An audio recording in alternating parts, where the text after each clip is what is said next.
যখন বেশি দুঃখ হবে অন্তর বেশি ব্যথিত হবে, অন্তরে প্রচুর পরিমাণ কষ্ট হবে, কোনো প্রকার চিন্তা করা ছাড়া, কারোর সাথে আলাপ আলোচনা করা ছাড়া যাই নামাজটা বিছান, রবের দরবারে সিজদায় চলে যান। সুবহানাল্লাহ।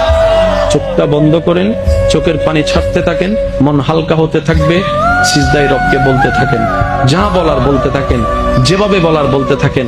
মনে রাখবেন, আপনার সেই মনের বেতার ভাষা হতে পারে আপনার রক্ত বুঝবে না, আপনার ভালোবাসার মানুষ বুঝবে না, আপনার প্রিয় মানুষ বুঝবে না, কিন্তু আপনি যেভাবেই বলেন না কেন, আপনার প্রত্যেকটা শব্দ আপনার রব্বুল আলামিন বুঝবে।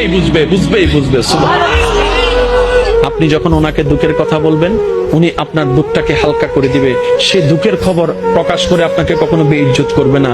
আর আপনি যখন সুখের খবর পেয়ে রবের দরবারে সিজদায় চলে যাবেন, তখন আল্লাহ তাআলা খুশি হয়ে আপনার সুখটাকে আরো বাড়ায় দিবে। লা ইন শাকারতুম লা আযীদান্নাকুম আয়াতের উপর আমল হয়ে যাবে। আপনি শুকরিয়া করতে থাকবেন, সুখটাকে বাড়তে থাকবেন, সুখের কথা বলতে থাকবেন, রব্বুল আলামিন দেখে দেখে আপনার সুখও বাড়ায় দিবে, শান্তিও বাড়ায় দিবে। বলেন না সুবহানাল্লাহ।